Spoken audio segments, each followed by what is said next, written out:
명절을 딱 하루 앞두고, 완전히 하루도 아니고 한 몇 시간 앞두고 이래 많은 성도님들이 금요 기도에 오셔서 참 찬양을 부르고 또 기도하고 말씀 듣는 것은 보통 일이 아닙니다. 또 호산나 우리 성가대도 목숨 걸지 않으면 부를 수가 없습니다.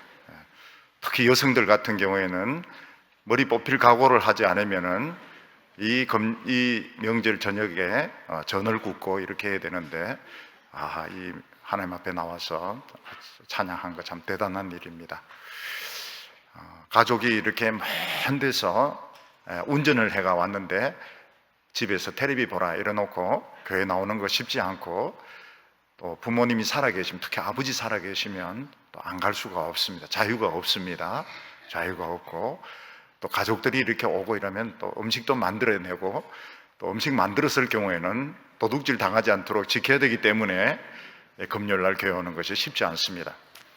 저도 어렸을 때 같으면 금요 기도에 왔겠는가, 좀 어려웠을 것 같아요. 왜냐하면 제가 어렸을 때 집에서 가래떡 담당이기 때문에 방앗간에 가서 하염없이 기다립니다. 그리고 줄도 다라이 뱀처럼 꾸불꾸불 해가지고 동네 모퉁이를 돌아가는 거기서 기다려야 되고, 또 정전이 자주 되기 때문에 그 가래떡을 뽑아온다는 것이 참 쉬운 일이 아닙니다. 가래떡 뽑아왔을 때 형제들부터 지켜야 되기 때문에 그거 지키는 것이 쉬운 일이 아니었습니다. 오늘 우리 성도님들 많이 오셔서 감사를 드립니다. 신앙이 아주 고상한 분들은 이제 이런 신앙을 돈독하다 이렇게 부르고, 또 좀 교양이 없는 분들은 지독하다 이렇게 부르는데, 오늘 하나님께서 우리에게 큰 은혜를 주실 줄로 믿습니다. 우리나라에 돌아가신 그 종교인들 중에서 끝에 전 국민적인 이런 존경을 받았던 그런 분들이 계셨습니다. 그분들이 누구라고 하는 것은 말하지 않겠습니다. 이미 여러 번 동해물이 마르고 닳도록 했기 때문에 말하지 않겠습니다. 근데 이분들이 그 존경받는 이유는 그 종교에서 제일 높은 자리까지 올라가서 그 자리를 이용해서 인기를 끌려고 하면 얼마든지 끌 수 있고, 또 권세를 누리려고 하면 얼마든지 권세를 누릴 수 있고, 또 돈을 모으려면 얼마든지 모을 수 있었지만 그들은 그렇게 하지 않았습니다. 자기 자신을 철저히 부인을 해가지고 정말 그 가난하게, 참 청빈하게 그렇게 살았기 때문에 국민들로부터 엄청난 이런 존경을 받게 되었습니다.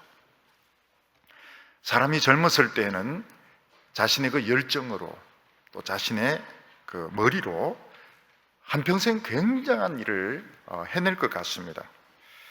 근데 어느 정도 살아보면 정말 사람이 할 수 있는 게 없구나, 돈을 좀 모아놓아도 그게 아무 의미가 없습니다.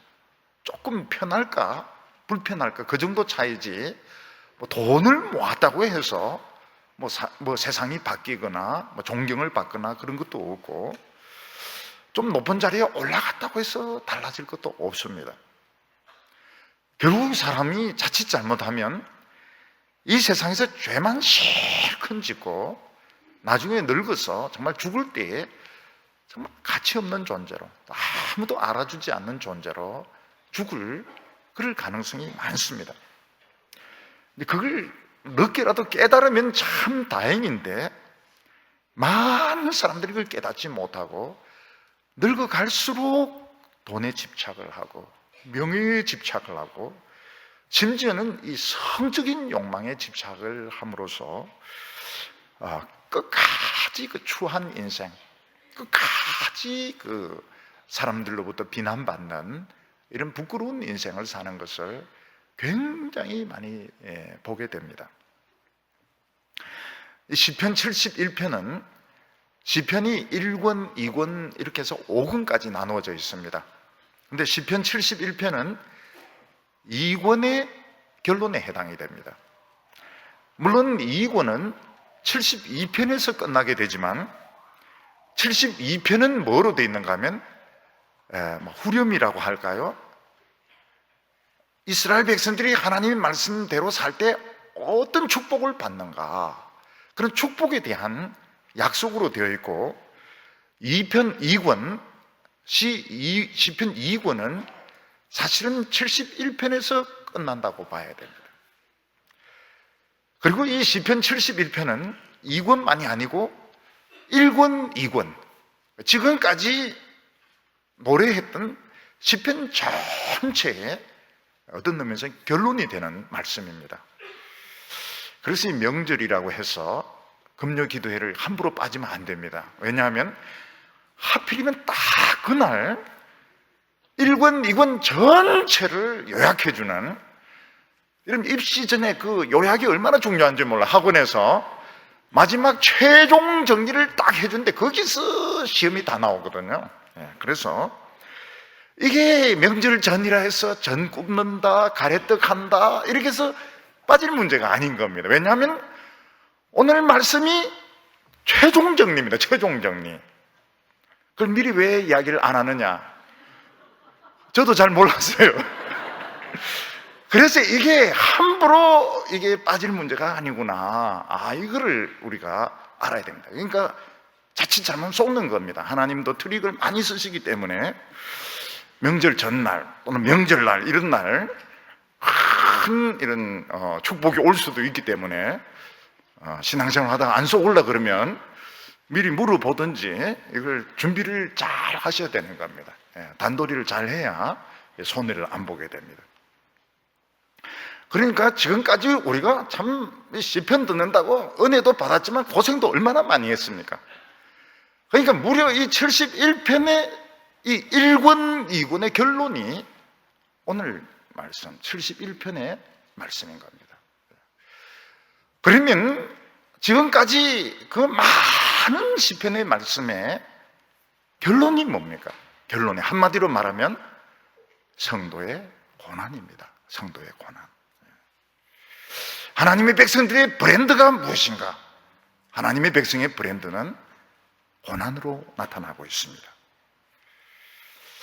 그런데 이런 성도들이 하나님에 대하여 공통적으로 고백하고 있는 것이 뭔가 하면 하나님은 나의 반석이고 나의 요새시라는 것입니다. 하나님은 우리를 어려움에서 건져내시는 반석이시고 적이 공격할 때 지켜주는 요새라고 말하고 있습니다. 그런데 시편 71편을 깔고 있는 사상이 있습니다. 이렇게 어떤 음악이 나올 때 뒤에서 이제 그 깔고 있는 그 배경 음악이 있듯이 시편 71편을 깔고 있는 그 정신 사상이 있는데, 그게 무언가 하면 하나님이 우리를 지켜주시고 우리를 도와주시지만 하나님의 의로 도와주시고 의로 지켜주신다 하는 것이 오늘 이 아주 사상의 아주 중요한 내용입니다. 그래서 2절에 보면 주의 의로 나를 건지시며 이렇게 말씀하고 있습니다. 19절에 보면 하나님이여 주의 의가 지극히 높으십니다 이렇게 노래하고 있습니다. 24절에 보면 나의 혀도 종일토록 주의 의를 작은 소리로 노래하겠습니다 이렇게 말씀하고 있습니다.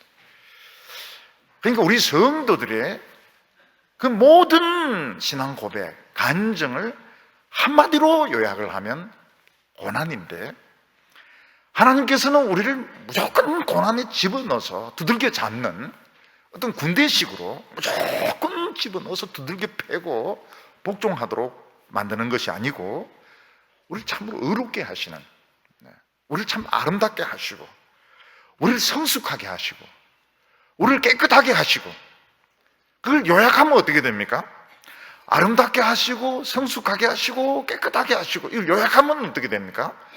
우리를 보석으로 만들어서 하나님은 우리를 어려움에서 건져내신다 하는 것이 이 지금까지 지금 그 성도의 고난에 대해서 말씀하고 있는 기본적인 사상인 것입니다. 그래서 성도들이 하나님을 찬양합니다. 시편 71편도 끝에는 하나님 막 찬양, 중간중간에도 찬양하고 있고 끝에도 찬양하고 있습니다. 왜 하나님을 찬양하게 됩니까? 그 어려움에서 건져내어 주셨기 때문에. 또 우리로 하여금 고난을 통해서 더 성숙하게 하시고, 더 깨끗하게 하시고, 더 완전하게 하시고, 더 아름답게 하시기 때문에 노래하는 것입니다. 하나님께서 우리 성도들로 하여금 강한 자들, 악한 자들에게 많은 어려움을 겪게 하시지만 그들을 이기게 하십니다. 어떻게 이기게 하십니까? 겸손으로, 인내로. 똑같지가 않아요. 똑같은 수준이 아닙니다. 엄청 높은 수준에서 이기게 하시기 때문에 하나님을 찬양하게 되는 것입니다. 시편 71편은 24절이기 때문에 깁니다. 길기 때문에 한 절 한 절 이렇게 설교한다든지 이렇게 하면 그 함정에 빠지게 됩니다. 그래서 기본적인 이런 사상을 이 말씀에 따라서 끄집어내야 됩니다. 끄집어내어 가지고 딱 이렇게 요약을 할 때 이게 잘 정리가 됩니다. 그렇지 않으면 이게 무슨 말씀인지, 이 말씀이 굉장히 알쏭달쏭하기 때문에 이해하기 어려운 말씀입니다. 오늘 첫 번째로 하나님은 고난 때에 피할 바위시다 이렇게 말씀하고 있습니다. 이게 뭔가 하면 지금까지 모든 그 찬양과 고백과 시의 결론인 것입니다. 결론이 뭔가 하면 하나님은 고난 중에 나의 피할 바위시다 하는 것입니다. 우리가 하나님 백성으로 세상을 살아가면서 이해가 안 되는 것이 바로 이것입니다. 왜 하나님의 백성은 이렇게 고난이 많을까? 그게 이해가 안 됩니다. 근데 이게 한평생 어려우면 우리 못 견딥니다. 처음엔 잘 나가요. 잘 나가든지 그렇게 어렵지 않다가 어느 한순간 환란이 밀어닥치는데 그때 정말 죽을 고생을 합니다. 정말 앞길이 보이지 않고 정말 죽을 것 같아요. 그때 우리가 기도를 엄청나게 합니다. 사실 그 전까지만 해도 기도한다 하지만 근성근성으로 기도합니다. 근성근성으로 기도를 합니다. 언제 간절하게 기도합니까? 대표 기도할 때만 좀 간절하게 기도하고 되게 근성근성으로 기도하고, 언제 제일 근성으로 기도합니까?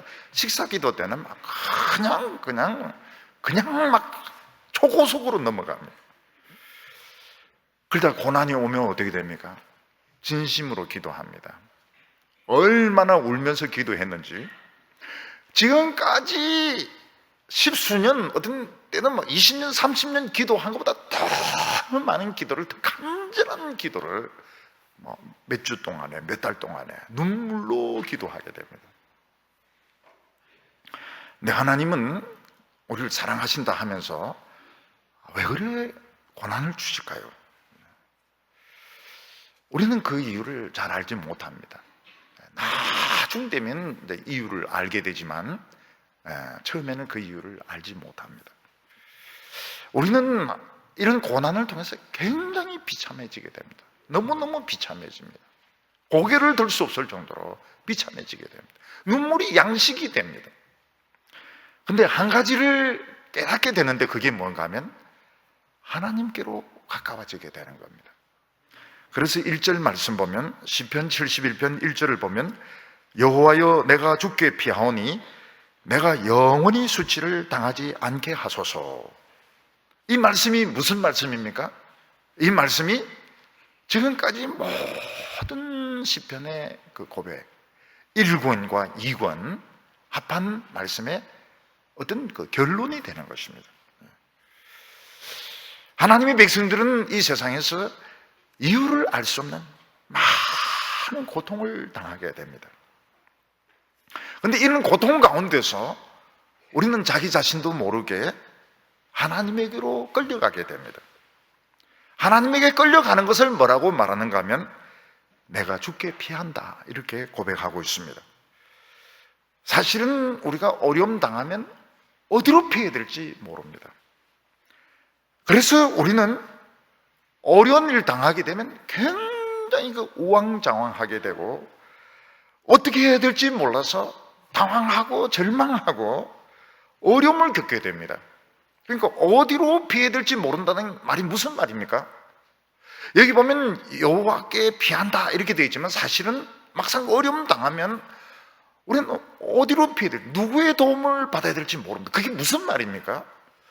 우리는 사람에게도 도움을 받지 못하고 하나님의 도움도 안 오고, 그래서 굉장히 그 어려움에 빠지게 되고 낭패와 절망에 빠지게 되는 것입니다.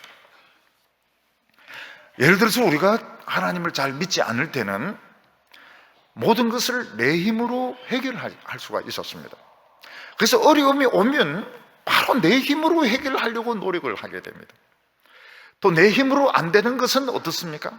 바로 그냥 도움이 될 만한 사람 붙들고 도와달라고 막 그 애를 쓰기 때문에 도움을 받을 수가 있습니다. 근데 우리가 하나님을 믿고 난 뒤에는 내 힘이 없어져 버렸습니다. 내 지식이나 학벌이나 돈이 없어져 버렸습니다. 내 힘으로도 해결 못하고 또 다른 사람도 잘 안 도와주려고 합니다.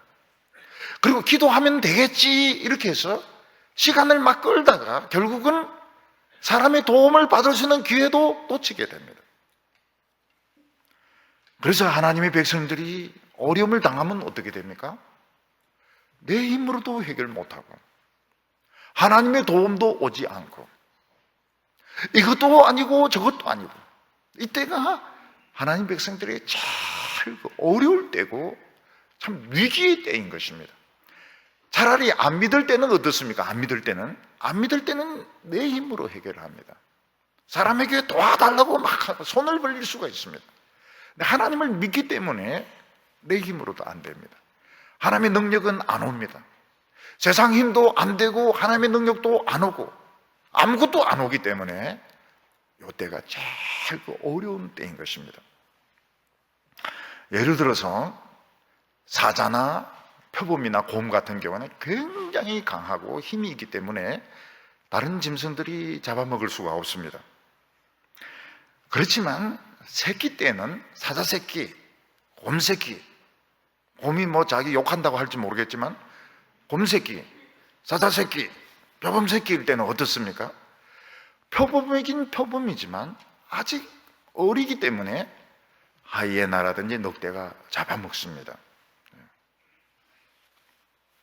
우리 하나님의 백성들은 모세와 같이, 엘리야와 같이, 이런 분들은 벌써 이제 어른 사자가 다 되었고 어른 곰이 다 되었기 때문에 건드리면 바로도 당하고 따당하는 겁니다. 그렇지만 우리 성도들은 어떻습니까? 아직 모세도 아닙니다. 아직 엘리야도 아닙니다.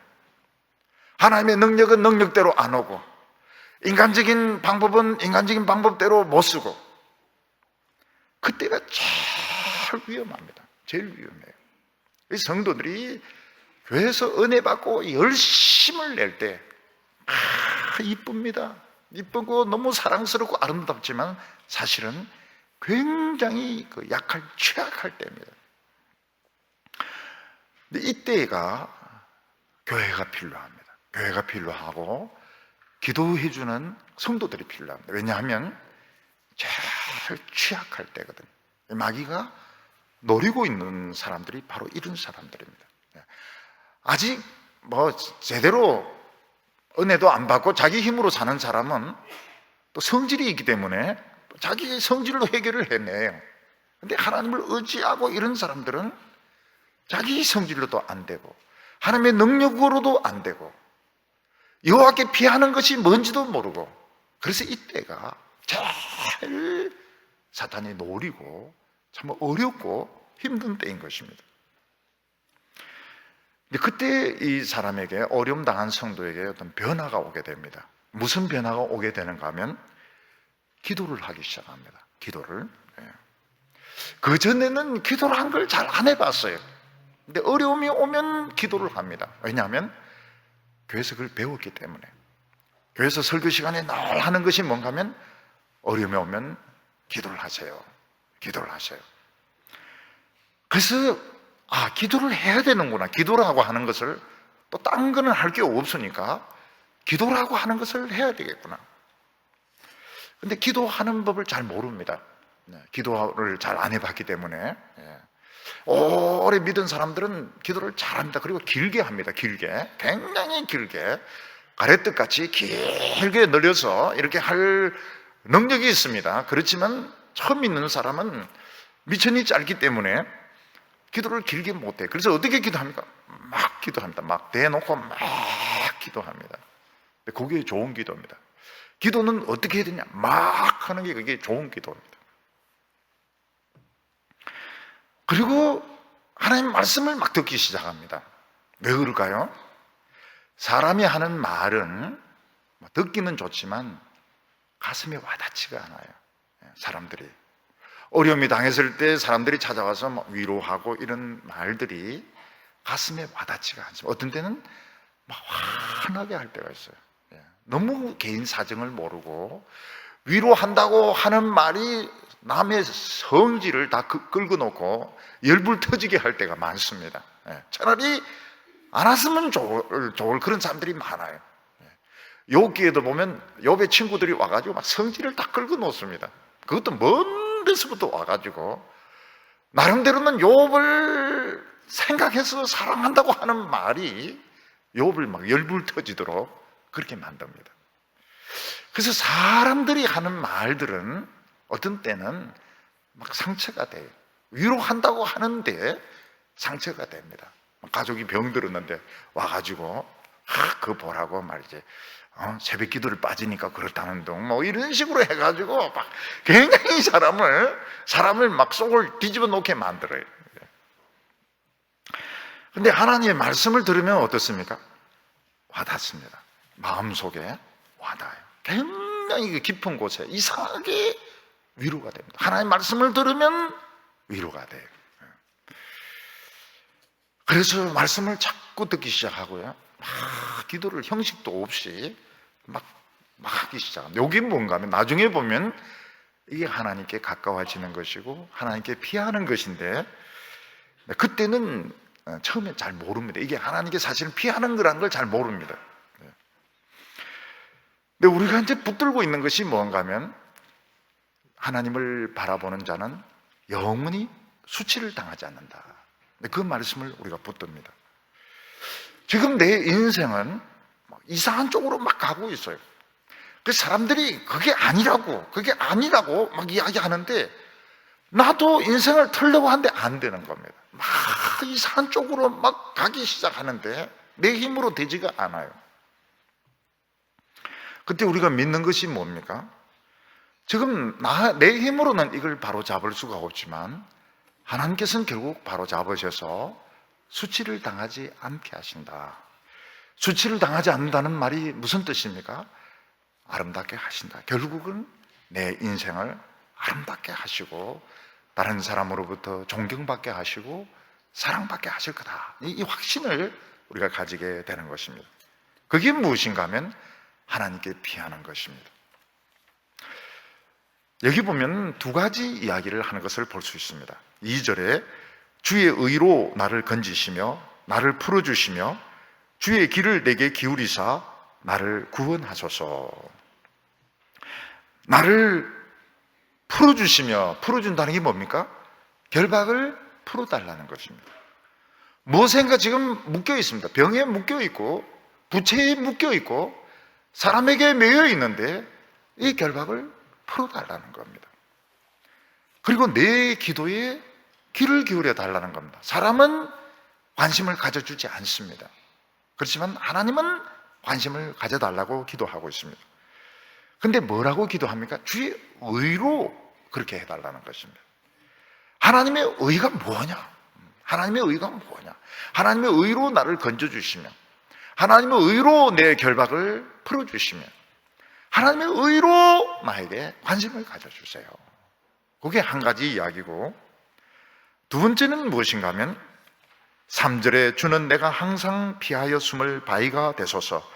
주께서 나를 구원하라 명령하셨으니 이는 주께서 나의 반석이시요 나의 요새이심이니이다. 여기 보면 하나님께서 누구에게 구원하라고 명령을 내립니다. 주께서 나를 구원하라 명령을 내립니다. 누구에게 명령을 내리는 걸까요? 천사에게 명령을 내리는 걸까요? 아니면 다른 사람들에게 명령을 내리는 걸까요? 근데 문제는 하나님은 나를 구원하라 명령을 내리는데 사람들이 빨리 안 움직이는 겁니다. 근데 큰 사고가 나서 참 내 가족이나 내 자신이 건물 더미에 깔려 있고 콘크리트에 깔려 있습니다. 기둥에 깔려 있습니다. 제일 답답한 것이 구조대가 빨리 움직이지 않는 거예요. 그냥 어슬렁어슬렁거리고 잡담하고 뭐 그런 구조대는 없겠지만은 구조대가 빨리 움직이지 않으면 참 답답합니다. 왜 빨리 안 움직일까? 하나님은 명령을 내리셨습니다. 나를 구원하라 이런 명령을 내리셨는데 사람들이 빨리 안 움직이는 겁니다. 왜 안 움직일까요? 빨리 구원해라 이 말씀 안 하셨기 때문에 그렇다는 겁니다. 나를 구원해라 이렇기 때문에 언젠가는 하면 되지 않느냐? 사람들이 안 움직이는 거예요. 무슨 말인지 와닿습니까? 이게 하나님의 의와 관계가 있습니다. 하나님은 우리에게 빨리 구원하라 이렇게 명령을 내리지 아니하시고 구원해라, 구원해라. 그 말이 무슨 말입니까? 구원하더라도 너무 빨리 구원하지 말라 이런 뜻입니다. 어떻게 구원해야 됩니까? 그 사람이 깨끗해지고 그 사람이 성숙해지고 그 사람 참으로 완전해지는 이런 방식으로 구원해라. 이렇기 때문에 천사도 빨리 서두르지 않고 사람들도 빨리 움직이지 않는 것처럼 보이는 것입니다. 하나님께서는 우리에게 어려움을 상당한 기간 허락하심으로 참 겸손해지게 합니다. 겸손해. 우리가 예수를 믿는다 하면서도 겸손이 뭔지 모르는 경우가 많아요. 겸손이 뭔지 모릅니다. 목회자들도 좀 이름이 있고 또 교인이라 하면서도 좀 성공한 분들 보면 참 교회 안에서 정말 겸손한 사람을 만나기가 어려워요. 참 겸손한 사람을 만나기가 어렵습니다. 그런데 고난을 많이 받으면 어떻게 됩니까? 저절로 고개가 숙여집니다. 할 말이 없어요. 내가 뭐가 잘난 게 있다고 내가 뭐 고개를 쳐들겠습니까? 할 말이 없어요. 그리고 죄를 버립니다. 죄 버리는 게 참 어려운데 죄를 버립니다. 그리고 참 지혜로운 사람이 됩니다. 정말 지혜로운 사람. 어떻게 하든지 하나님 뜻을 정확하게 아는 사람들이 됩니다. 그게 하나님이 원하시는 겁니다. 하나님의 의로 구원하소서. 그래서 고난이 오면 어떻게 됩니까? 길이 없어요. 길이 없고, 그리고 하나님의 뜻을 몰라서 굉장히 고민을 합니다. 너무너무 고민을 하고 답답해하고 참 절망을 하게 되는데, 그런 가운데서 나의 교만을 봅니다. 얼마나 잘난 체 했던가, 얼마나 내가 고집스러웠던가, 얼마나 내가 미련했던가 하는 것을 하나씩 깨닫게 되는데, 그게 한순간에 그냥 하루 만에 다 깨닫는 사람이 있을까요? 하루 만에 나는 미련했다, 나는 고집스러웠다, 나는 완악했다, 이제 다 끝났다, 그런 사람이 있을까요? 택도 없는 소리입니다. 이게 굉장히 오래 걸려요. 2년에 안 됩니다. 1년에 안 되고 눈물 한두 방울로 되는 게 아닙니다. 그래서 우리가 하나님의 응답을 빨리 받으려면 이쪽 부분으로 나가야 됩니다. 이쪽 부분으로 겸손해지고 고집을 버리고 그리고 하나님 뜻을 깨달으려고 애를 쓰고 이러면은 굉장히 빨리 응답이 옵니다. 끝까지 고집을 부리고 끝까지 교만하고 끝까지 탐욕스럽고, 그거는 하나님하고 대결하는 것이지 이거는 신앙의 자세가 아닌 겁니다. 여기 보면 하나님은 우리의 반석이시고 요새라고 말하고 있습니다. 3절에 주는 내가 항상 피하여 숨을 바위가 되소서. 큰 비바람이 몰아치게 되었을 때, 그리고 눈보라가 몰아치게 되었을 때 들판에 그냥 있으면 얼어 죽습니다. 저체온증으로 얼어 죽습니다. 근데 큰 바위 속에 굴이 있습니다. 굴 속에 들어가서 있으면 아무리 비바람이 몰아치고 눈보라가 오고 태풍이 와도 그 안에서는 안전할 수 있습니다. 하나님 안에 너무 놀라울 정도로 안전한 보금자리가 있습니다. 근데 이 하나님의 이 반석은 구멍만 뚫린 게 아닙니다. 구멍만 뚫려서 숨을 수 있는 그런 반석인데 또 다른 능력이 있습니다. 그게 뭔가 하면 안에서 생수가 나와요. 그 생수를 마실 수 있습니다. 생수를 마실 수 있습니다. 또 이 하나님의 이 반석은 구멍만 뚫리고 생수만 나오는 것이 아니고 팔이 있습니다. 그래서 어려우면 탁 나를 낚아채서 끌어당깁니다. 아무리 깊은 수렁에 빠져도 하나님의 팔은 아주 깁니다. 굉장히 로봇보다 더 깁니다. 쫙 뻗어나가가지고 탁 끈져 올립니다. 그리고 발이 달려가지고 따라옵니다. 따라와요. 항상 하나님의 반석이 따라옵니다. 소방관들 보면 어떻습니까? 호수 들고 막 뛰는데 거기에 이제 물이 따라오지 않습니까? 소방관은 호수 들고 뜁니다. 그래서 아주 이 무거운 짐을 지고 그 뛰는 이 훈련이 잘 돼야 됩니다. 굉장히 무거워요. 그 호수하고 관을 들고 막 뛰면 거기서 물이 나와서 불을 끄게 됩니다. 마찬가지로 하나님의 반석은 물이 따라옵니다. 물이 따라오고 손이 달려있고 구멍이 있어요. 구멍이 있어서 거기서 얼마든지 우리가 숨을 수가 있습니다. 그런데 자연현상은 이 반석이 지켜주지만 사람이 공격하면 그 안에 구멍으로 따라 들어오게 됩니다. 그래서 이제 요새가 필요한 겁니다. 사람이 공격할 때, 전쟁이 일어날 때는 요새가 필요합니다.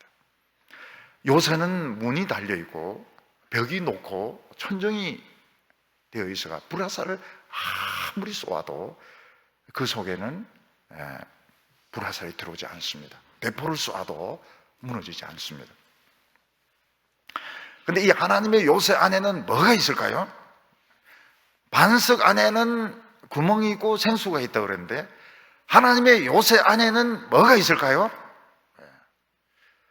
요게 이제 그 입시 정리하는 겁니다. 요걸 못 풀면은 소용이 없어요.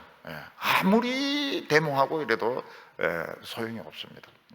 촛불 밝히고 이래도 소용이 없어요. 하나님의 요새 안에는 뭐가 있다? 뭐가 있을까요? 비상식량이 있다. 비상식량이 있다. 비상식량은 며칠분이 있습니까? 하루분이 있습니다. 하루분. 딱 하루 먹을 수 있는 비상식량이 있습니다. 이 하루 있는 이게 사는 비결입니다. 한 달치 있고 1년치 있고 그러면 썩어서 안 됩니다. 썩어서 오히려 더 없어지게 됩니다. 딱 하루치가 있습니다.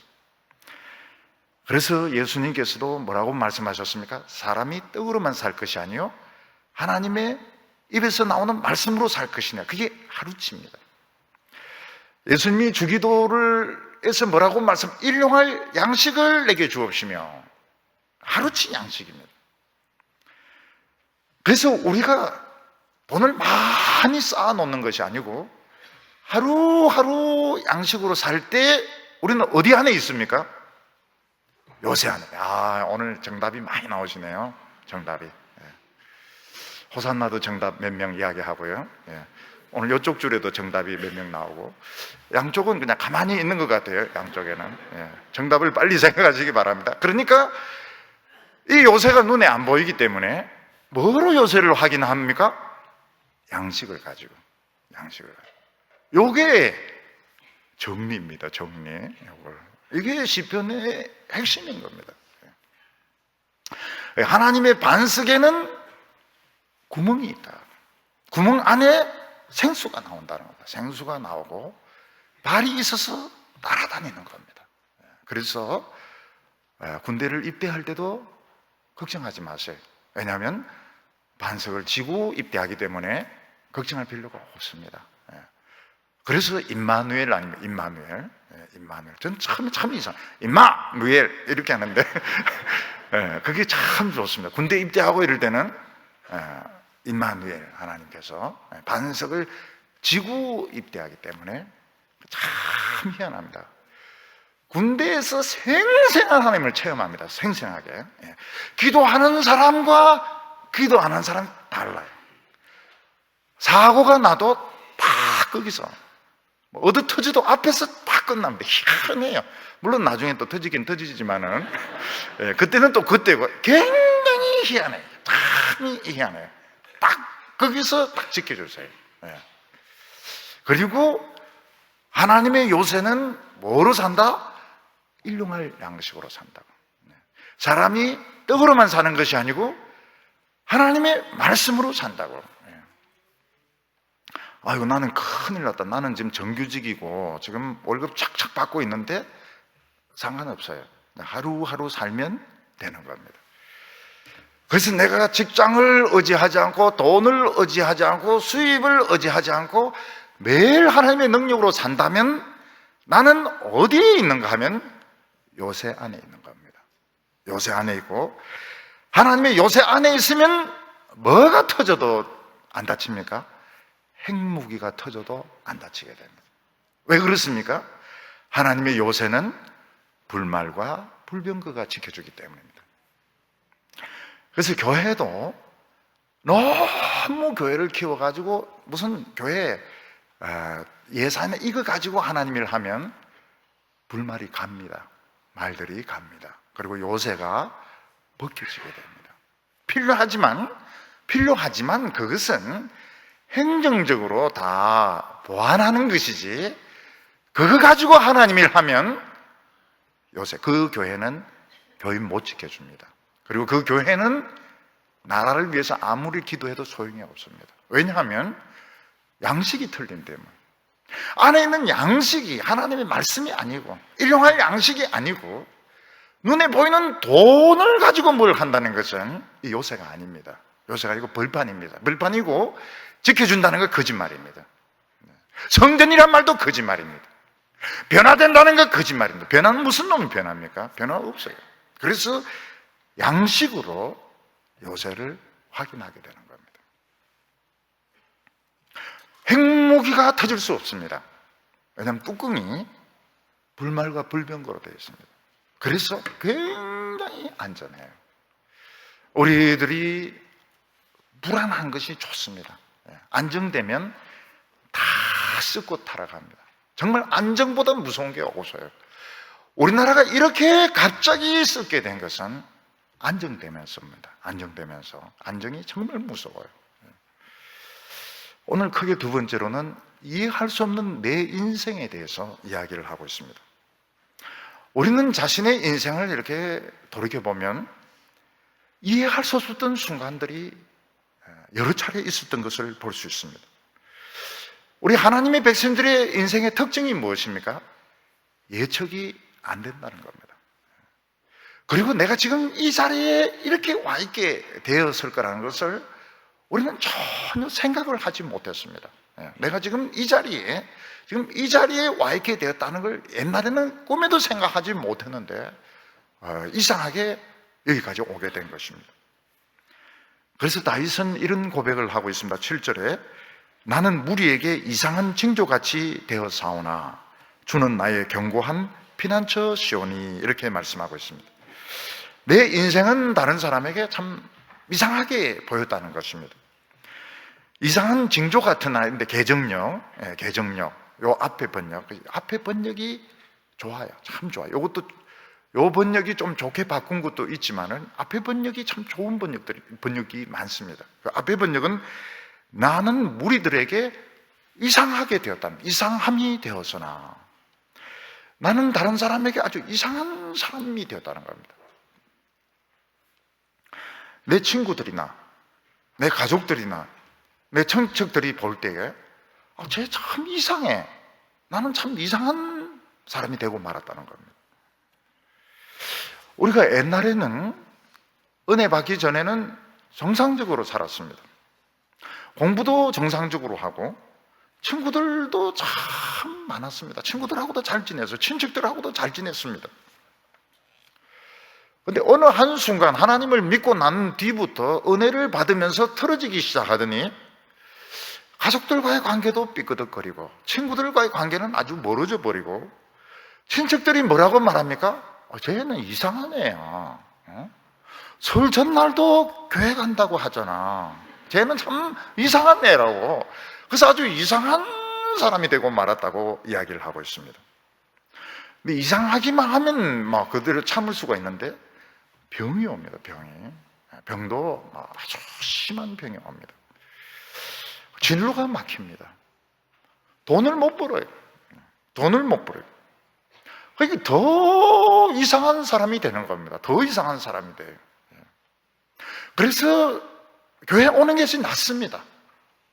그냥 친척들 앞에서 이상한 사람이 되는 것보다는 기왕 이상할 바에야 교회 오는 게 나아요.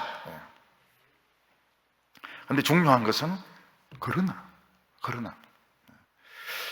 내 인생이 다른 사람들에게 아주 이상한 사람, 이상한 징조가 되었으나 중요한 것은 그러나 하나님은 나의 피난처가 되셨다. 그러나 이게 중요합니다. 여기 피난처라고 되어 있지만 사실은 그냥 피난처가 아닙니다. 아주 그 자성이 강한, 아주 끌어당기는 그 힘이 강한 그런 피난처였던 것입니다. 하나님의 피난처는 어떤 피난처인가? 나를 막 끌어들이는 그런 자석 같은 그런 피난처인 것입니다. 여러분, 비행기가 비행을 하는데 아주 그 자장이 강한 지역을 통과한다면 굉장히 위험합니다. 왜냐하면 계기판이라든지 진로나 이런 모든 것들이 엉망이 될 수 있기 때문에 굉장히 위험합니다. 그런 데는 비행을 하면 안 돼요. 아주 그 자성이 강한 곳이 만약 있다면 공중에서 끌어들이는 그 힘이 강한 곳이 있다면 비행기가 잘못하면 추락할 수도 있습니다. 여러분, 이 병원에서 환자를 체크하는 기계들은 다 예민한 기계이기 때문에 병원 응급실이나 수술실 또 입원실 주위에서 전자장치를 쓰지 못하게 합니다. 지금 환자를 체크하는 이런 기계들, 환자의 맥박이라든지 이런 것을 그런 기계들은 굉장히 예민한데 누가 전자파를 자꾸 보내면 어떻게 되면 아주 센 전자파를 보내면 이 계기가 다 엉망이 되기 때문에 환자를 치료할 수가 없습니다. 우리 인생은 어느 순간부터 하나님의 전자파가 막 오기 시작했습니다. 내 의지와는 달리 막 거기로 끌려가고 계기판이 엉망진창이 된 것입니다. 다른 사람들은 이 전자파를 안 받았어요. 우리는 전자파를 강하게 받았습니다. 엉망이 되는 거예요. 진로도 엉망이 되고 공부도 엉망이 되고 연애는 박살나고 알바까지도 막 엉망이 되고 너무 전자파가 강해가지고 막 거기로 끌려가면서 모든 계기판들이 막 지멋대로 막 고장나는 것처럼 그렇게 만들어졌던 것입니다. 근데 알고 보면 어떻습니까? 그게 사는 길이었습니다. 이 사람은 자신의 그 어린 시절부터 한번 회상을 해보았습니다. 그래서 시편 71편은 이 회상하는 그런 시로 되어 있습니다. 어렸을 때를 한번 생각을 해보았습니다. 어렸을 때부터 하나님의 강한 그 전자파를 받았던 그것을 알게 되었습니다. 5절에 주 여호와여, 주는 나의 소망이시요 내가 어렸을 때부터 신뢰하신 이신이다. 어렸을 때를 생각해 보면 어렸을 때부터 뭔가 하나님의 그 영향을 많이 받았다는 것을 알게 됩니다. 이 사람은 어렸을 때 무슨 큰 병에 걸렸는데 죽으려고 하다가 기도해서 낫게 되기도 하고 또 높은 데서 떨어져서 죽을 줄 알았는데 이상하게 살아나고 된장 바르니까 또 살아나고 또 어떤 데는 형이나 동네에 이 깡패인데 맞아가지고 뇌진탕이 걸릴 뻔했는데도 또 일어나고 김치국물 먹고 일어나고 그리고 교회 가자 이러는데 그냥 친구 따라 여름 성경학교니까 가고 친구가 가자고 해서 가고 그래서 막 교회 오니까 또 좋은 거예요. 노래도 좋고 또 사람들도 참 좋은 사람들이고, 은혜는 뭔지도 모르고 그냥 좋은 거예요. 그래서 막 교회 와서 놀기도 하고. 그게 무엇인가 하면 하나님의 전자파로 하나님이 어릴 때부터 당기신 것입니다. 하나님 왜 어렸을 때부터 당기셨을까요? 그리고 하나님이 어렸을 때부터 당겼기 때문에 우리 인생은 어떻게 됩니까? 평범하지가 않아요. 우리 성도님들이 평범하지가 않아요. 평범한 사람이 아무도 없습니다. 그럼 성격은 어떻습니까? 성격도 희한해요. 성격도 희한해요. 저도 고민을 참 많이 했습니다. 저도 왜 내 성격은 평범하지 못할까? 우리 성도님들이 보기에는 우리 목사님 참 성격 참 좋은 것 같다 이러지만, 저는 살아오면서 내 성격은 왜 이렇게 평범하지 못할까? 참 그런 사람을 사귀는 것도 좀 잘 안 되고, 왜 그럴까? 알고 보니까 뭐가 이유입니까? 전자파 때문에. 누구 전자파입니까? 하나님의 전자파를 받아가지고 성격도 그렇고요, 성격도 그렇고 인생도 그렇고. 그래서 우리 성도님들 중에서 평범한 사람 아무도 없습니다. 겉으로 보니까 평범하게 보이죠. 겉으로 보니까 평범하게 보이고, 겉으로 보니까 순하게 보이죠. 순한 사람 있습니까? No, 없습니다. 순한 사람 한 명도 없어요. 하나님께 갈고 닦여가지고 지금 이 정도 된 것이지, 우리는 순하지도 않아요. 그리고 성격도 자기도 잘 몰라요. 나는 왜 이래 성격이 별난 것도 아니고 너무 예민하고 친구도 잘 사귀지도 못하고, 그런데 또 하면 또 잘하기도 하고 못하기도 하고, 나는 왜 이럴까? 전자파 때문에. 하나님이 어렸을 때부터 막 당긴 겁니다. 왜 하나님은 그렇게 우리 인생을 평범하지 못하도록, 우리의 성격도 그렇게 평범하지 못하도록 만드셨을까요? 하나님이 쓰시려고 그렇게 한 겁니다. 목수나 대장장이나 다 도구가 있어야 됩니다. 이 사람들이 기술이 아무리 뛰어나도 도구가 없이는, 대패 없이, 망치 없이는 집을 지을 수가 없고, 큰 이 망치 없이는 이 대장장이가 이 칼을 베를 수가 없습니다. 이 기술자들이 제일 중요하게 생각하는 게 뭡니까? 손때가 묻어서 자기 손에 착 달라붙는 거, 그걸 제일 좋아합니다. 이 도구는 빌려줘도 안 됩니다. 빌려줘도 안 돼요. 오늘 우리 청년들이 자기가 쓰는 그 노트북 같은 거 빌려줍니까? 절대 안 됩니다. 거기에 모든 비밀들이 다 있기 때문에 그거 빌려주면 안 됩니다. 옛날만 해도 청소년들이 순진해가지고 일기책을 쓰고 열쇠로 잠그고 학교를 갑니다. 엄마가 얼마나 열쇠로 잘 여는지 이걸 모르는 거예요. 엄마는 그거 다 읽고 도로 잠가 놓습니다.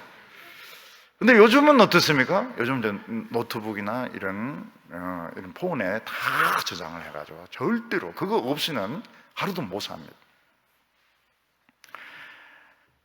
이 도구가 손에 안 맞으면 일을 못 해요. 굉장히 짜증이 나고, 잘못하면 자기도 다치고 다른 사람도 다치게 됩니다. 도구는 손에 딱 들어와야 됩니다. 하나님께서도 딱 잡히는 사람을 원해요. 똑똑하고 머리 좋고 뭐 이런 사람들은 많습니다. 근데 그런 사람일수록 손에 잡히지가 않아요. 손에 잡히지가 않고, 좀 하면 빠져나가서 다른 사람 때리고, 안 그러면 자기 때리고 이렇게 합니다. 하나님은 어떤 사람을 원합니까? 손에 딱 맞아야 모세같이 엘리야같이 능력이 나타나는데, 오늘 사람들은 손에 안 잡히려고 그래요. 안 잡히고 지멋대로 오히려 하나님을 막 부려먹습니다. 하나님을 부려먹고 자기 멋대로 막 하면서 하나님의 뜻이라고, 하나님의 뜻이고 그렇게 하는데, 굉장히 하나님이 싫어하세요. 손에 딱 맞아야 됩니다. 손에 맞아야 됩니다. 그렇게 하기 위해서 하나님은 어렸을 때부터 전자파를 보낸 겁니다. 어릴 때부터. 그래서 성격도 희한한데, 나쁜 성격도 아니고, 그렇다고 해서 쉬운 성격도 아니고, 참 겸손하고 좋은데 침체되면 괴물입니다. 괴물. 침체되면 안 돼요. 우리 성도님들 침체되면 안 돼요. 점치 안 되면 천사 같죠. 예민한 천사 같죠. 천사도 이야기, 내보다 더 예민하네. 손이 딱 잡히는 이런 사람 되기 위해서 하나님께서 전자파를 계속 보내온 것입니다. 내 자신을 성공의 길로, 내 마음대로 가지 못하도록 하나님께서 간섭을 하신 거예요. 떨어뜨린 겁니다. 비행기를 떨어뜨리고 끌어당기고 날개를 부숴놓고 그렇게 하신 겁니다. 근데 이 사람은 자기가 이제 어머니 태에 있을 때를 한번 생각해 봤습니다. 태에 있을 때도 하나님이 간섭하셨다는 걸 생각하게 되었습니다. 6절에 보면 내가 모태에서부터 주를 의지하여 싸우며 내가 어머니의 배에서부터 주께서 나를 택하셔 싸우니 나는 항상 주를 찬송하리다. 어머니 태 안에 있을 때도 하나님 택하셨습니다. 무슨 말입니까? 이 아기가 유산기가 굉장히 높은 겁니다. 유산기가 높아가지고 이 아이가 유산할 것 같다 이런데 또 엄마가 막 기도하고 또 누워있고 막 이렇게 해서 아이가 무사히 나오는 경우 태 안에서 함께 하신 것입니다. 또 어떤 경우에는 부모가 이 아이를 원치 않는 경우도 있습니다. 우리나라 같은 경우에는 그런 경우도 많이 있었어요. 그래서 이 애를 없애려고 막 뛰기도 하고 간장을 한 사발씩만 마시기도 하고, 얼마나 무서운 일입니까? 그런데도 살아남은 겁니다. 독하게 결심하고 나는 살아야 된다, 그렇게 해서 살아남았어요. 나중에 보니까 굉장히 훌륭한 사람이 된 겁니다. 하나님께서 태 안에 있을 때 지켜주신 거예요. 근데 이게 어떤 때는 아이가 태어났는데 너무 애가 말랐고 작아요. 그래서 죽으라고 그냥 옆에 치워놨습니다. 옆에. 이건 못 살겠다 이래가지고 옆에 치워놨는데 아기가 딱 생각하는 거예요. 내가 이러면 안 되겠구나. 그래서 그 뒤로 막 미친 듯이 젖을 빨기 시작해가지고 사는 거예요. 이것도 하나님이 태에서부터 지켜주신 겁니다. 근데 진짜 중요한 것은 바로 이것입니다. 태에서부터 지켜주셨다, 이 말이 무슨 말입니까? 하나님은 오늘 이 시대에 왜 내가 나게 하셨는지, 내가 이 시대에 태어나서 무엇을 할 것인지 하나님이 태 속에서 정해놓으셨다는 겁니다. 사회가 불안하고 그리고 정치적으로 혼란이 오고 경제가 어려우면 많은 사람들이 내가 왜 살아야 되는지 모릅니다. 지금 우리나라에서는 내가 왜 살아야 되는지 모르는 사람들이 굉장히 많아요. 그렇기 때문에 자살을 하는 겁니다. 그렇기 때문에 방황을 하는 겁니다. 근데 하나님께서는 우리가 이 시대에 태어나도록 하나님이 정해놓으셨습니다. 왜 그럴까요? 해야 될 일이 있기 때문에, 하나님의 뜻이 있기 때문에. 그래서 오늘 우리는 이 시대에 내가 태어난 이유가 있구나, 오늘 이런 어려운 시대에 내가 살아야 될 이유가 있구나. 근데 결혼해서 아기를 낳았습니다. 아기가 지금 크고 있어요. 얘들이 왜 이 시대에 태어나야 됩니까? 하나님의 뜻이 있습니다. 하나님의 뜻이 있어요. 모세는 장애를 가지고 있었습니다. 모세는 이 언어에 장애가 있었습니다. 하나님께서는 뭐라고 말씀하십니까? 장애도 내가 만들었다. 내가 만들었고 내가 쓴다. 그러니까 너는 걱정하지 말라고 하나님 말씀하셨습니다. 우리는 이 시대에 살도록 하나님께서 어머니 태 속에서, 어떤 사람은 부모가 원치 않은 경우도 있었고 또 태어났을 때부터 약한 경우도 있었고 태어났지만 못 살 거라고 생각해서 옆으로 제쳐놓은 경우도 있었고, 그렇지만 하나님께서 오늘까지 살게 하셨어요. 그 이유는 우리가 살아야 될 이유가 있기 때문입니다. 우리는 사명이 있기 때문에 그렇습니다. 그래서 하나님을 찬송하게 됩니다. 하나님이 어머니의 모태에서부터 나를 택하셨기 때문에 나는 하나님을 찬송합니다. 그게 무슨 말입니까? 나는 오늘 살아야 될 이유가 있기 때문에, 하나님의 뜻이 계셔서 이 나라에 태어나게 하셨기 때문에, 하나님의 뜻이 계셔서 대구에서 지금 있기 때문에 찬송하기, 나는 살아야 될 이유가 있습니다. 다른 사람들이 나는 살아야 될 이유를 모르겠어. 그때 우리는 나는 살아야 될 이유가 있어. 하나님이 나를 그렇게 택하시고 정하셨다고. 그걸 가지고 찬송하게 되는 것입니다. 8절에 보면 주를 찬송함과 주께 영광 돌림이 종일토록 내 입에 가득하리이다. 우리는 오늘 이 시대에 하나님 택하신 천사들입니다. 천사들. 우리는 다 천사들이기 때문에 살아야 될 이유가 있고, 천사들은 필요가 없어요. 천사들은 정규직이나 알바나 실업자나 구별이 없습니다. 다 천사들이니까요. 천사들은 하기도 별로 필요가 없습니다. 천사가 아니기 때문에 그런 게 많이 필요하지만 천사는 그거 필요 없어요. 천사면 되는, 부자 천사면 다 되는 겁니다. 당신은 뭐요? 천사예요. 미쳤구나. 그래도 어쩔 수가 없어요. 하나님은 오늘 이 시대에 나를 천사로 만드셨기 때문에. 그렇게 뚱뚱한 천사가 있습니까? 있다고 이야기해요. 빡빡 세워야 됩니다. 10절에 보면 내 원수들이 내게 대하여 말하며 내 영혼을 엿보는 자들이 서로 꾀하여 이르기를 하나님이 그를 버리신즉 따라잡으라 건질 자가 없다 하오니. 원수들이 있습니다. 원수들은 우리를 어떻게 하든 깎아내리려고 해요. 우리의 외적인 조건을 보고 너는 쓸모없다고, 너는 자격이 미달이라고, 그러는 원수들이 있습니다. 두려워할 필요가 없습니다. 원수가 1000만 명이 진을 친다 하더라도 난 두려워하지 않겠다. 왜냐하면 천사고 천사들이 있고 하나님의 불말과 불병거가 있기 때문에 두려워할 필요가 없는 겁니다.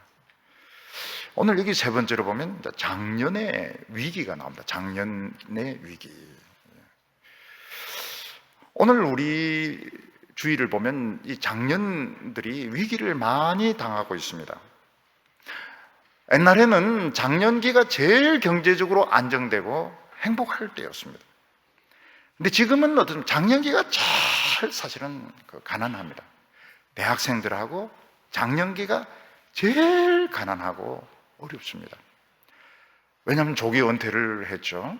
조기 은퇴하면서 돈 좀 받은 거 있어도 일 좀 해보려고 하면 다 날아가고, 자녀들 결혼시키려고 하면 다 날아가고, 이게 없습니다. 처음에 퇴직금 받을 때는 있는 것 같은데 좀 지나면 그냥 돈이 없어요. 그런데 없다고 말을 못 합니다. 체면이 있기 때문에 없다는 말을 못 해요. 건강에 문제가 있습니다. 건강에 문제가 없는 줄 알았는데 건강에 문제가 있습니다. 그래서 달라요. 옛날하고는 모든 것이 틀립니다. 모든 것이 틀려요. 혈압이 정상이었는데 정상이 아닙니다. 속에 오장육부 모든 것이 달라집니다. 급격하게 노년기가 오는 겁니다. 그걸 인정 안 하면 안 할수록 빨리 갑니다. 빨리 하나님이 불러서 갑니다. 그러니까 이걸 잘 생각해야 됩니다. 그리고 성공의 가도를 달리던 장년기 사람들이 어떻게 됩니까? 갑자기 함정에 빠지게 됩니다. 왜냐하면 정상에 한번 올라가는 게 목적인데 정상에 올라가 보니까 너무 외로운 거예요. 정상은 춥고 외롭고 미끄럽고 내려오는 게 더 어렵습니다. 내려오다가 함정이 있고 절벽에 있어서 떨어져 죽는 겁니다. 주로 어떤 함정이 있습니까? 이성의 유혹이 있습니다. 이성의 유혹이 있고, 그리고 돈의 유혹이 있고, 그래서 굴러 떨어져 죽는 거. 그게 장년기에 일어나는 겁니다. 그래서 9절에 보면 다윗이 뭐라고 말하고 있는가 하면 늙을 때 나를 버리지 마소서. 이 늙을 때가 완전 노년기를 말하지 않습니다. 이 늙을 때가 40대, 50대, 그때부터 이 늙을 때를 말하는 것입니다. 자, 우리가 신앙적으로 청소년 시기 하면 언제입니까? 청소년 시기. 신앙적으로 청소년 시기는 언제를 말합니까? 청소년 시기는 신앙적으로 어떤 시기입니까? 방황하는 시기고, 질풍노도의 시기고, 연단받는 시기가 신앙적으로 청소년기입니다. 모세는 청소년기를 어디서 보냈습니까? 미디안 광야에서. 모세가 청소년 시기를 끝냈을 때 나이가 언제입니까? 80세입니다. 80세. 그래서 우리가 청소년 때 보면 질풍노도의 시기고 방황을 하고 막 반항을 하고 있는데, 신앙적으로도 그렇습니다. 신앙적으로 청소년 시기를 80까지 가는 분이 계세요. 조금 길죠. 사춘기가 좀 길어요. 막 반항하고 막 이런데 뭐냐면 이 청소년이라서 아직 그런 겁니다. 모세는 청소년기가 조금 길었습니다. 40년밖에 안 됐습니다. 40년 동안 청소년기를 보내었습니다. 청소년기. 그래서 우리는 어떤 사람이 막 방황하고 대들고 막 고민하고 이럴 때 나쁜 놈이다 이러면 안 됩니다. 청소년기를 겪고 있구나. 청소년기를 겪고 있구나. 청년기는 언제입니까? 청년기는 능력의 시기고 성령의 시기입니다. 기적의 때입니다. 이 삼손은 청년기 때 나귀 특별 하나로 블레셋 사람 1,000명을 죽입니다. 삼손은 청년기 때 성문짝을 뜯어가지고 옮겨 놓습니다. 청년기 특징이 뭡니까? 돈을 몰라요. 돈을 모르고 이상적입니다. 열정만 가지고 막 그렇게 합니다. 돈을 몰라요. 돈을 모르고, 그리고 물질을, 세상을 모르고. 그러니까 너무너무 아름답죠. 하나님의 능력은 퍼부어지죠. 하나님의 능력은 부어지죠. 돈은 모르죠. 참 돈을 모를 줄 몰라요. 그리고 능력은 나타나고 헌신적이고, 그때 부흥이 막 일어납니다. 근데 청년기는 뭐에 약합니까? 여성에 약하고 유혹에 약하고. 그래서 삼손은 이 청년기 때 들릴라의 유혹에 넘어가게 됩니다. 너무 사람이 이상적인 거예요. 이상적인데 외로워요. 외롭고 너무너무 열정적이니까 자기 자신을 그걸 못하는 겁니다. 자기 자신을 통제를 못하는 겁니다. 그래서 이 청년기에 눈알이 뽑히고 머리털이 밀리고 결국은 블레셋의 노예가 되게 됩니다. 그래서 청년기는 길수가 없어요. 너무 순수하고 돈도 못. 근데 유혹에는 굉장히 약합니다. 그래서 바로 장년기로 넘어가게 됩니다. 장년기는 돈을 압니다. 돈을. 세상 물증을 알아요. 그래서 본인이나 다른 사람들이 실망을 합니다. 저 깨끗하던 사람이 어떻게 저래 돈을 밝힐까? 어떻게 저 사람이 저 옛날보다는 막 이런 현실 속물이 되었을까? 근데 그건 압니다. 왜냐하면 그렇게 해야 자기가 보호가 되거든요. 살아남을 수가 있거든요. 근데 이 장년기가 굉장히 위험합니다. 왜냐하면 돈을 알기 때문에 굉장히 돈을 밝힐 수가 있습니다. 속물이 될 수가 있어요. 옛날에는 굉장히 깨끗한 사람이었는데 돈을 좋아하는 겁니다. 그리고 옛날 같은 그런 열정이 없습니다. 조직을 만들어가 돌립니다. 입으로만 하기가 쉬워요. 사실은 이제 그렇게 하면 안 되는데, 사실은 장년기가 되어도 입으로만 하면 안 돼요. 조직, 돈으로 막 돌리는 거예요. 생색은 생색대로 내고, 이게 이제 장년기가 타락하는 겁니다. 다윗은 장년기에 위기를 겪습니다. 어떤 위기를 겪습니까? 밧세바라고 하는 참 그 충신의 아내를 사랑을 하게 됩니다. 그래서 함정에 빠지게 됩니다. 그리고 다윗은 이 장년기에 자기 아들 압살롬이 아버지를 탄핵을 합니다. 쿠데타를 일으켜서 아버지를 몰아냅니다. 그래서 다윗은 이 장년기가 굉장히 행복할 줄 알았는데 이 장년기가 너무너무 비참해지게 됩니다. 장년기에 성의 유혹에 넘어가게 되는 거예요. 성의 유혹에 넘어가서 정말 맨바닥에 패대기를 치게 되고, 그리고 그 사상이 달라가지고 자식이 쿠데타를 일어가지고 아버지를 쫓아냅니다. 그래서 장년기는 아픈 게 제일 좋아요. 아픈 게. 아프면 좀 불쌍히 여기기도 하고, 아픈 게 제일 낫습니다. 그렇지. 죽어버리면 좀 아깝기도 한데, 그거는 어쩔 수가 없고, 이 성적인 유혹, 또 돈의 유혹이 있습니다.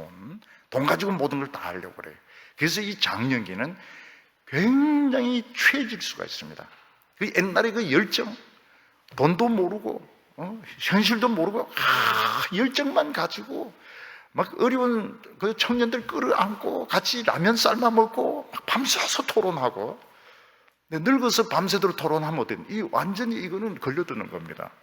시간 되면 빨리 가서 자야 되고 기절해야 되고 돈이 필요하고 현실이 필요하고, 그런데 그렇게 안 되도록 장년기가 돼서 현실은 알지만 순수할 수 있는, 그러면 성공이죠. 그럴 수만 있으면, 순수하면서도 자기가 그 장년기라는 것을 알 수만 있다면 그거는 장년기를 성공하는 겁니다.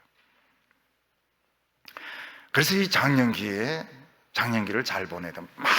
많은 경우가 돈으로 실패하는 건 추해져서 그런 겁니다. 추해져 가지고 돈은 알지만 깨끗할 수 있고, 이성에 대해서 예의를 갖추고, 여성들에 대해서 예의를 갖추고, 어린이들에 대해서도 예의를 갖추고, 그리고 어떻게든 순수, 이러면은 참 장년기, 노년기가 아름답습니다.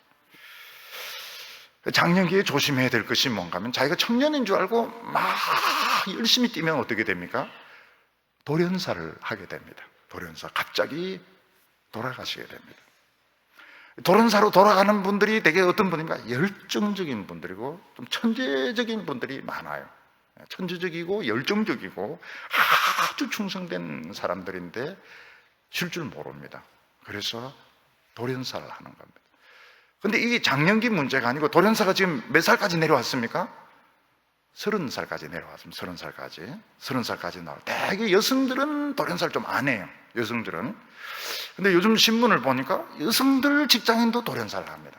그러니까 저는 여성들은 좀 잘 견디시더라고요. 남자들보다 좀 신체적인 이런 부분에 있어가지고 여성들은 나이가 들수록 좀 남성다워지고 좀 호랑이 같아지고 이러면서, 근데 요즘은 그 직장인 여성들도 스트레스를 받으니까 돌아가세요. 그러니까 이게 문제인 겁니다. 참 충성되었는데, 사람 참 좋았는데, 그러니까 돌아가시는 거예요. 그러니까 돌아가시는 거예요. 아주 이기적인 사람, 아주 계산적인 사람은 오래오래 삽니다. 그런데 정말 천재적이고 열정적이고 물불을 안 가리는 이런 사람들은 또 빨리 죽어요. 그래서 너무 천재가 되지 말도록, 우리 교회는 천재가 되지 않도록, 그래서 오래오래 잘 견디시기를 바랍니다. 그거에 조절을 해야 돼. 자기 자신을 조절을 해가지고, 너무 아깝잖아요. 아까우니까 좀 바보 소리 들어가면서, 좀 무능하다는 소리 들어가면서 좀 길게 견디는 것이 좋습니다. 이 장년기는 지금 궤도에 올라가 있지 않습니까? 정상으로 막 올라가지 않습니까? 정상에 올라갔습니다. 아무것도 없어요. 최고의 기업가가 되고 최고의 공무원 되고 최고의 교수가 되었는데 아무것도 없습니다. 심지어는 대화를 나눌 상대가 아무도 없습니다. 대개 대화를 나눌 수 있는 상대가 없는 사람들이 누군가 하면 굉장히 유명하고 성공한 사람들입니다. 그런 사람들은 친구가 없어요. 친구 있을 수가 없죠. 친구 사귈 시간이 없습니다. 친구는 뭔가 하면 그냥 아무 이야기나 할 수 있는 사람이 친구인데, 젊었을 때는 어떻습니까?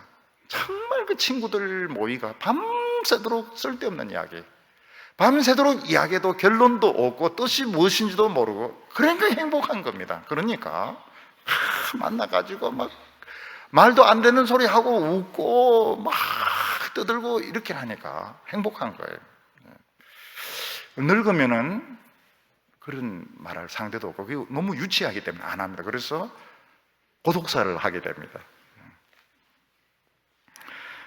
이 정상에서 이제 내려오면서 함정들이 있습니다. 성적인 유혹의 함정이 있고, 또 물질을 그렇게 돈 버는데 왜 돈이 더 필요할까? 아무 상관은 없어요. 아무 상관없어요. 돈 번 거하고 돈 들어오는 거하고는 아무 상관이 없어요. 부자면 부자일수록 돈 들어온 거 좋아하고 나가는 거 싫어합니다. 아무리 돈 있어도 그거하고 상관이 없어요. 돈, 명예, 참 추하게 너무 전부 손가락질 하는데 그거 한번 더 해먹으려고 하다가 인생 망치는 게 장년기, 노년기의 현실인 것입니다. 그래서 다윗은 18절에 하나님이여 백발이 될 때에도 나를 버리지 마시며 내가 주의 힘을 후대에 전하고 주의 능력을 장래의 모든 사람에게 전하기까지 나를 버리지 마소서. 늙어서까지 아름다우시는 비결이 어디에 있을까요? 역시 어렸을 때 환난을 많이 당하고 하나님의 피난처로 피했기 때문에. 그러니까 어떻게 됩니까? 이 포도나무에 접붙이신 포도가 되는 겁니다. 이 포도 가지가 나무에 붙으면 아주 그 어린 가지도 열매가 맺히고요, 중간 연령에도 열매가 맺히고요, 늙은 가지에도 열매가 맺힙니다. 오히려 크고 당도가 높은 열매가 항상 열매가 맺히게 됩니다. 근데 세상에 뿌리를 내린 사람은 냄새가 나기 시작해요. 썩은 냄새가 나기 시작합니다. 아주 그 말이 고약합니다. 말이 참 고약하고 모든 데서 썩은 냄새가 나요. 모든 데서 썩은 냄새가 나요. 본인은 못 느낍니다. 본인은 못 느끼는데 사람들이 싫어합니다. 굉장히 싫어해요. 왜냐하면 썩었기 때문에. 17절에 보면 하나님이여 나를 어려서부터 교훈하셨으므로 내가 지금까지 주의 이 귀한 일을 전하였나이다. 하나님의 이 말씀의 접붙임을 받아야 장년의 유혹을 이길 수 있습니다. 노년의 위기를 넘길 수가 있습니다. 청년 때에 그 위기를 넘길 수 있고 청소년 시기에 질풍노도 같은 시기를 이길 수 있습니다. 왜 우리는 젊었을 때부터 독특했는가? 하나님의 전자파 때문에. 우리는 돈으로 살지 않고 세상의 성공으로 살지 않아서 참 손가락질 많이 당했습니다.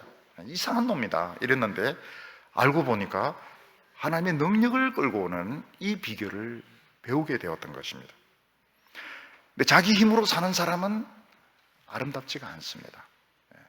벌써 굉장히 그 생각이 경직이 되어 있어요. 생각이 경직이 되어 있고 남의 이야기를 안 듣습니다. 그리고 말이 아주 공격적입니다. 말이 공격적이고 아름답지가 않아요. 풀은 마르고 꽃은 시드는 것처럼 참 인생 그렇게 좋은 학교를 나오고 그렇게 인물도 좋고 그렇게 좋은 집에서 살았는데 나중에 보면 남는 게 없어요. 왜냐하면 그 하나님의 비결을 하나도 못 배운 겁니다. 하나님의 이 구원을 노래하게 되면 19절에 하나님이여 주의 의가 또한 지극히 높으시니이다. 하나님이여 주께서 큰 일을 행하셨사오니 누가 저와 같으리까? 큰 일이 뭡니까? 하나님이 하신 큰 일은 우리 같은 인간을 천사로 바꾼 겁니다. 우리 같은 가치 없는 인간을 보석으로 바꿉니다. 이게 위대한 일입니다. 지금 저희들은 참 위대한 사람이 되었습니다. 하나님이 우리를 그렇게 바꾸셨어요. 20절에 우리에게 여러 가지 심한 고난을 보이신 주께서 우리를 다시 살리시며 땅의 깊은 곳에서 다시 이끌어 올리시리라. 정말 길이 보이지 않았습니다. 소망이 없었습니다. 근데 하나님이 살리셨고 이끌어내셨습니다. 20절에 나를 더욱 창대하게 하시고 돌이키사 나를 위로하소서. 하나님은 더 창대하게 하십니다. 정말 나중에 가면 갈수록 더 아름다워지게 하시고 더 풍성하게 하시고 더 위대하게 하시는 하나님이십니다. 22절부터 24절까지 하나님을 찬양합니다. 비파로 하나님을 찬양하고 수금으로 하나님을 찬양하고 내 입술로 기쁘게 노래하고 내 혀를 노래합니다. 왜 하나님을 찬양해야 됩니까? 죽어야 되고 망해야 되는 인간을 살려주셨고 정말 그 쓸모없는 인간을 하나님께서 변화시켜서 그렇게 아름답게 하시고 그렇게 깨끗하게 하시고 지혜롭게 하시고 참 위대하게 하셨기 때문에 저절로 찬양이 나옵니다. 내가 변한 모습만 봐도 그 자체가 노래고 그 자체가 찬양인 것입니다. 우리 성도님들은 지금 하나님의 전자파를 받고 있기 때문에 지금 우리는 어려움을 많이 겪습니다. 시편 우리 성도들의 주제는 고난입니다. 그렇지만 하나님께서 이 고난을 통해서 우리를 아름답게 하실 겁니다. 여호와를 의지하는 자는 수치를 당하지 않게 하실 것입니다. 우리 성도님들 한평생 하나님 의지하고 승리하는 성도들 다 되시기를 바랍니다. 기도드리겠습니다. 거룩하신 하나님 아버지, 오늘 저희들에게 위대한 천상의 음성으로 우리를 축복하여 주시고 격려하여 주심을 감사합니다. 깊은 수렁에 빠졌던 저희들이 오늘 이 말씀의 줄을 잡고 올라오게 하여 주시옵소서. 오늘까지 풀리지 않던 나의 성격과 나의 모든 삶들이 오늘 하나님 앞에서 보석같이 빛나게 하여 주시옵소서. 오늘 이 시대를 살아가는 이유를 발견하게 하여 주시옵소서. 모든 좋지 못한 냄새 다 없어지게 하여 주시고 하나님의 향기를 나타내는 저희들 되게 하여 주시옵소서. 우리 성도들을 공격하는 악한 마귀들 하나님께서 다 물리쳐 주시기를 원합니다. 한 사람도 머리털 상하지 않도록 능력의 손으로 지켜 주시옵소서. 예수님의 이름으로 기도하옵나이다.